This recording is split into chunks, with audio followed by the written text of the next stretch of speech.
ஒரு படத்துல hero introduction, climax போர்ஷனை காட்டில இன்டர்வல் போர்ஷன் தான் ரொம்பவே முக்கியம். ஏன்னா இன்டர்வலை பொறுத்து தான் படம் பார்க்க போன ஆடியன்ஸ் தியேட்டர்லயே இருப்பாங்களா இல்ல பாதி படத்தோட தெரிச்சுட்டு ஓடுவாங்களேன்னு நமக்கு தெரிய வரும். அப்படி 2023ல வந்த படங்கள்ல நம்ம சூப்பர் ஸ்டார் தலைவர் ரஜினிகாந்த் அவர்கள் அலப்பறை செய்திருந்த ஜெயிலர், மீம் டெம்ப்ளேட்டா மாறி போன லியோ, மறக்க முடியாத மார்க் ஆண்டனி, சல்யூட் அடிக்க வைத்த சலார்னு பல படங்களோட இன்டர்வல் போர்ஷன் நமக்குள்ள கூஸ் பம்ப்ஸ் உருவாக்கி இருக்கலாம்.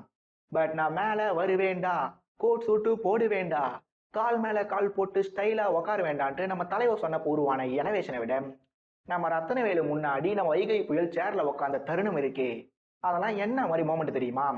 இன்றளவு நாம ஸ்கூல்ல காலேஜ்ல வேலை செய்யற இடத்துலன்னு எல்லா இடங்கள்லயும் எல்லாராலையும் சரிக்கு சம உட்கார முடியாதுதான்.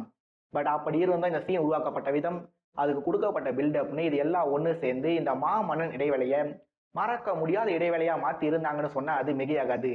பட் கிளைமேக்ஸ் இது போல் இல்லாதது வருத்தமே.